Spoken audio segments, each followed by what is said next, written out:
Hello, thank you so much for joining our general advocacy training for Advocacy Day. I wanted to quickly introduce our panelists. We have Barb Plora from Resolve. We have Becca O'Connor from ASRM, and then myself, Tracy Sullivan from Resolve as well. So the purpose of this webinar, we want to go through, especially for our new registrants, what is Advocacy Day? Who are your members of Congress? What is the legislative process? Your elevator pitch, additional training, webinars, and resources that you can utilize, and then some reminders for the day. So I am going to pass it over to Barb. Hi, everyone. I'm going to share a little bit about what is Advocacy Day and help frame the legislative process for you so you're all set come June 17th. So why do we advocate? Remember, this is your house. You elected, or maybe you didn't, but the people in your state voted for and elected your senators and your representative. In other words, they work for you. So it's your job to hold them accountable. And believe it or not, your ability to meet with your legislators and to, as they say, as it says in our Constitution, petition them for our grievances is your right. And our US Constitution says that. And we are really allowing you that opportunity to do just that.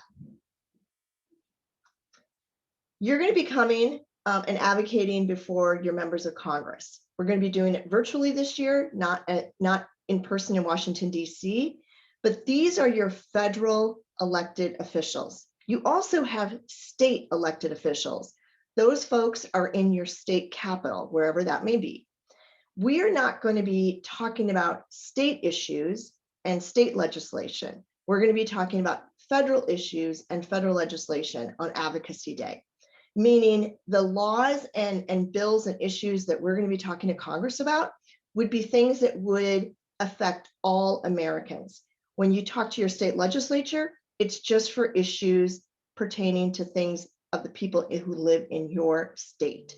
So you're coming to Washington virtually. You're going to be meeting with your federal legislators, and you're going to be talking to them about federal legislation. I just want to mention a lot of you do a ton of work for our state issues, like state insurance mandates, legislating surrogacy, like we did in New York. Those are state issues. We're not going to be talking about state mandates on June 17th. So just remember, federal legislation, federal issues, Washington, D.C., that's where we care about, what we care about on June 17th. So members of Congress, this is the term that's used. You'll see that acronym MOC. Let's see who your members of Congress are. So everyone, except for those who live in the District of Columbia, everyone has 2 US senators for your state. So I'm going to use my home state of Minnesota. There are 2 US senators from the state of Minnesota. On June 17th, we will be making appointments with both of those US senators.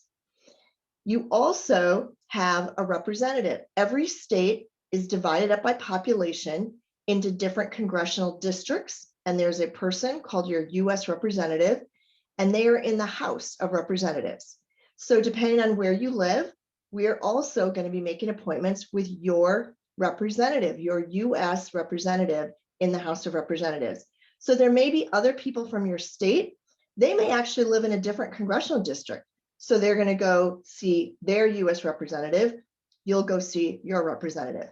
Now, just to confuse things, some states with low population, for example, Montana, they actually only have 1 representative for the whole state, but they still have 2 US senators. So it's a little bit backwards in some of those states with lower populations. The congressional districts, as I said, are based on the population of your state. So you might look at New York City, and there's a ton of congressional districts just for New York City. Now, your representatives, there's a lot of them. There's 435 representatives in the House of Representatives, and there's 100 senators. If we get all 50 states represented for Advocacy Day, we will be able to hit all of those US Senate offices, so all 100, and hopefully a lot of those congressional districts. Now you may be wondering, well, Barbara, I don't know who my senators are. I don't know who my representative is. You can easily look them up. Go to senate.gov and house.gov. It'll ask you for your address and your zip code. You'll type it in, and then you'll see who your US senators are and who your representative is. Really important to look that up, maybe now, and that way you get a little bit of background on those members before you have to talk to them on June 17th. There are committees in both the House and the Senate. The committees are divided up by issues. There's literally hundreds of committees. There are standing committees, and then most of those standing committees have subcommittees. I don't want to confuse you. You don't need to understand all of that, but the issues that we're going to be talking about on June 17th reside in some of these very important committees, like Veterans Affairs or other key issues that we care about. So knowing what committee your senator and your representative sit on may be really helpful. What if your US senator or your representative is the chair of a committee or very high level on a particular committee, and we're talking to them about an issue that we care about that's actually going to be right in their committee? This could be a really important meeting. So knowing those committees and how they're structured is important. You're going to be able to work with your state delegation to figure all this out. But just be aware, if you hear this, oh, they're on an important committee that relates to our issues, that's because the bills will be assigned to certain committees, and it's important to know how that interplay works with your US senators and your representative. So I just want to leave you with, remember, they work for you. Okay, you are the constituent. That is what it's called, a constituent. It doesn't matter if you voted for them. It doesn't matter what political party you are. You are their constituent and they work for you. All politics, as they say, is local. So those members of Congress, your 2 US senators, your representative, they're actually going to care about you. They don't care if I come in and talk to them. They care if you come in and talk to them, and they care about the issues that are important. Most of the staffers that you're going to be talking to are actually from your state. So you have a lot in common with these folks, and it's important to remember that your story is your superpower.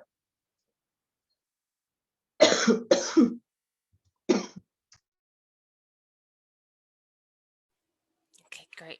So thanks, Barb. And again, I'm Becca with ASRM, and I'm going to give you a little bit of a high-level overview of the legislative process. We won't go too into the weeds, but to give you a sense of the nuts and bolts of how these bills become laws. So the first thing to know is, and you'll see this in our asks and in our leave behind materials for these offices in your meetings, that each bill has what's called a sponsor and then several co-sponsors. And what that means is you have 2 separate sides of Congress operating separately. You have the House side and the Senate side, and they're each going to vet the bill independently. So on each side, the ideal is when you have a Senate bill, you would have a Senate sponsor from one party. Let's say Democratic Party is the lead sponsor, and then a Republican would be the co-sponsor. Sometimes it's multiple members of the same party, but the idea is that these people are the ones that are committing to making this a priority issue on behalf of our community. And so we do our best to give them thanks for the work that they're putting into making sure that these issues stay front of mind for their colleagues. And also it's important to pay attention, and again, we're going to make it easy for you on day of, to whose names are listed as sponsors and co-sponsors. For instance, if you're meeting with that office, you're going to want to say thank you for leading on this bill. But you also want to be able to answer basic questions like, who's the lead on this? Oh, it's Senator Booker, or what have you. The representatives, who are also called congressmen, congresswomen, women, introduce what are called House bills, and they're going to be called HR, or House of Representatives bill number XYZ. So it could be HR 1 is one of the bills that we're interested in.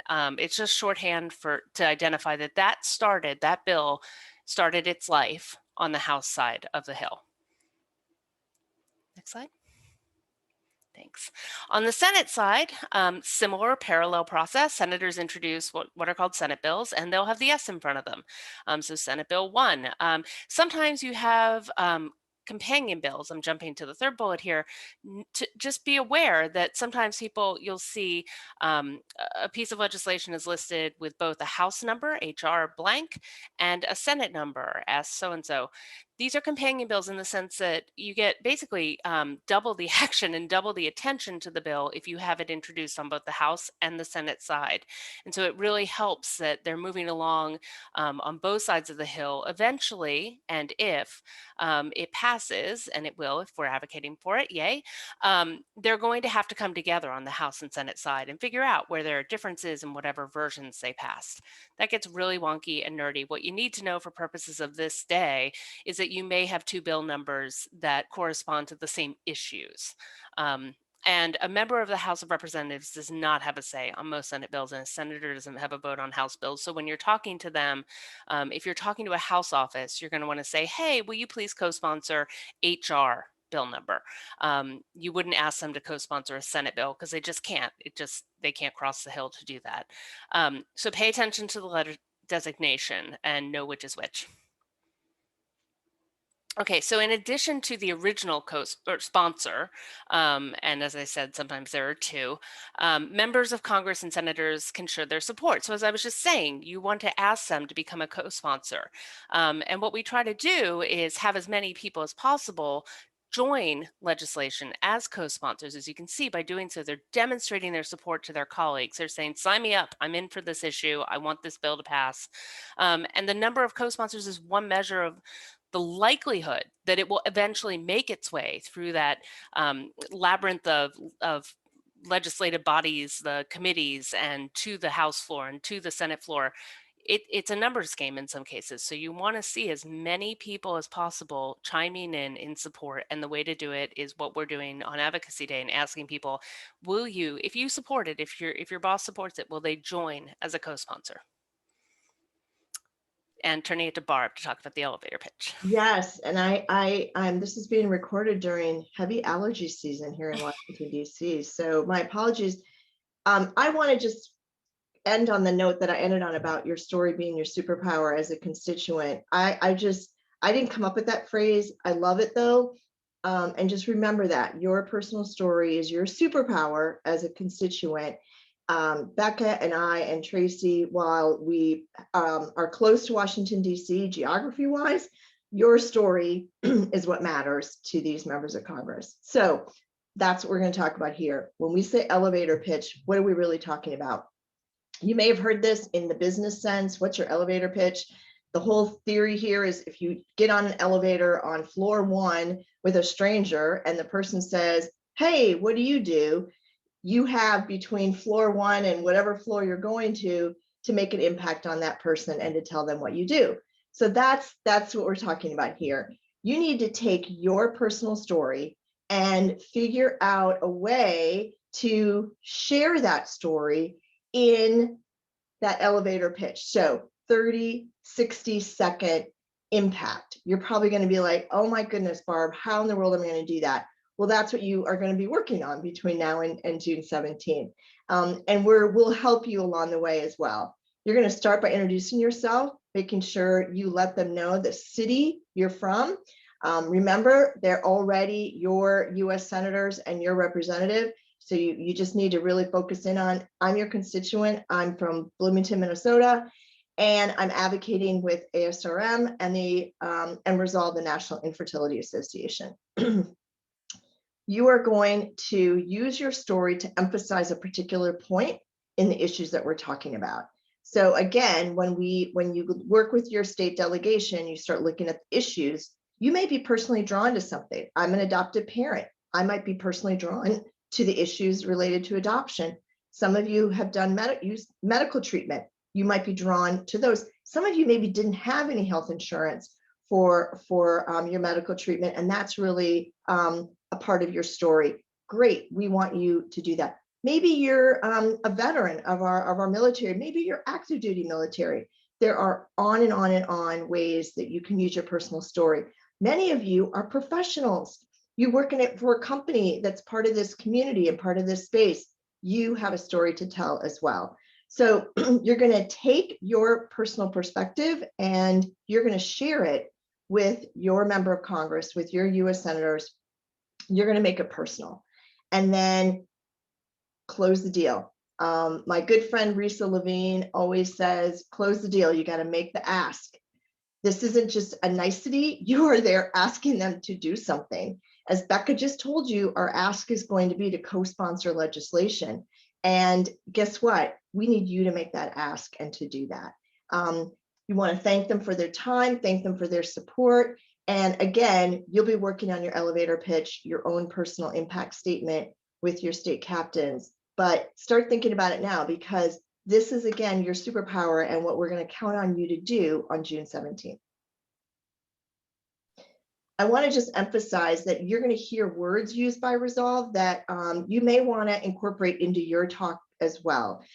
We use words like pro-family. You've probably seen that phrase used a lot as we talked about Advocacy Day, and we want you to say that a lot. Say the word family a lot during your elevator pitch. These are words that the staffer is going to remember. And honestly, who's not going to want to be on the side of pro-family legislation? So we want to make a separation and say, we're here to talk about families, and we're talking to you about pro-family legislation.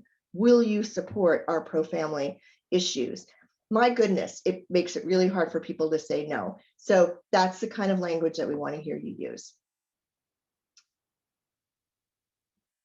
Next slide. All right, I'm going to turn it over to Becca, who's going to share a little bit about how the pros really do it. You can learn some tips from them. So absolutely. And don't feel like you have to be a pro to do this. You don't. Like Barb said, this is your house, and this should be a conversation. But a couple of tips. One, this exercise isn't one and done. So what does that mean? Well, Barb just said it. You're going to thank people for their time, but you're also going to follow up. This is one piece in a larger puzzle that goes into making these laws come to fruition. And the bottom line is, if we're not following up with them and saying, hey, just circling back to check in with you about how your boss voted, or I noticed that you haven't signed on yet, is there any more information we can share? That is part of this process. It's nudging. Your stories, as Barb said, and I can't emphasize enough, put a face on the issues that we're talking about, and educate staff. Having been a ledge staffer, I remember individual stories more than I do bill numbers and legislative text. If you tell me that this is personal for you, if you illustrate to me why it matters to you and why it's so difficult, for instance, to not have insurance coverage, and it may be something that that staff person has never experienced or had to deal with. It may, in fact, be something that they have dealt with, and you're going to pull at their personal heartstrings and perhaps gain another voice on Capitol Hill for these issues that hadn't realized that so many people were out here doing this work. Expect the unexpected. I mean, that should go without saying. This is virtual, so it's still going to be rather predictable in the sense that you're logging in to a call or Zoom meeting, but at the same time, staff may be out sick. A senator may decide that they want to pop into the call, and everybody gets to do their elevator pitch all over again. It's okay. It's okay to roll with it. Follow the lead of your state captain and whomever is, sort of a vet in this process. If you're a little thrown off by some surprises, but don't be stressed by it. Definitely keep the politics bipartisan. At the end of the day, as Barb said, these are your reps. These are your senators. Whether you voted for them or not, they have a job to do for you. And there's no need to sort of signal to them, well, I don't agree with your politics on this, but I hope you'll do the right thing here. Nah, you don't. You catch more flies with honey. So keep it level and let them know that you, as a voter, and you can say that, are somebody that's going to be paying attention to how they act here. Always say thank you. And take note of their questions and concerns. If they say, do you guys have any information about, how many companies in this state are providing insurance coverage? Okay, you may not have an encyclopedic knowledge of that, but you can take the note and share it back to the Resolve and ASRM staff and with the state captains, and we'll make sure. All you have to say is, I'm not sure, but I'm glad to look into that for you. Make sure you're just keeping track. If they say, gosh, I think my boss already signed on to this, but let me check, We need to know that in your follow-up so that we can follow up and say, just wanted to make sure you understood that your boss hasn't yet, or we're so grateful that your boss has. Thank you again. And finally, follow up again. It's worth repeating, just like make the ask. You can have a great meeting and then suddenly realize, oh my gosh, I never asked them to do anything. Just make sure that you're saying to them, by the way, thank you again for your time. I'll be in touch. And then we'll help you in that process as well. All right. And so for some additional training resources, we will be sending you email engagement series. If you have not received one yet, please check your junk or spam mail folder first. And if not, please contact me, tsullivan@resolve.org. These emails are important and have a lot of information on training, webinars, resources, registration. So please be on the lookout and check for those resources. We also will have additional pre-recorded webinars for viewing. We had one that is up for viewing right now. It's a quick webinar on what to expect for a virtual advocacy day, and it provides a brief training on the Advocacy Associates Tool that you'll use for your meetings. We will also be recording a webinar on what we are advocating for, and we'll be going into a deep dive of the issues and the bills. We also have an advocate training resources webpage, which can be found by going to the home page and clicking on a side training link. That will have all of the information you need on one page. So all of those webinars, documents, resources, you can go right there. And then we also have a specific category for resources for professionals. So if you are professional and you're looking for more information, we have a website page dedicated to that as well. So next steps. So we definitely encourage you to watch that webinar I just talked about, what to expect for our virtual advocacy day webinar, as well as in mid-May coming up, your state captain. Everyone will have a state captain. For some of the larger states, you may have 2 state captains. These leaders are going to reach out to you in the mid-May timeframe to introduce themselves and then to schedule a practice group call with everyone in your delegation. If you have any questions at all after this webinar, please again, feel free to reach out to me. My contact information is below. And then very importantly, if there for any reason something comes up and you realize you can no longer attend and you need to cancel, please notify us. You can email me as well.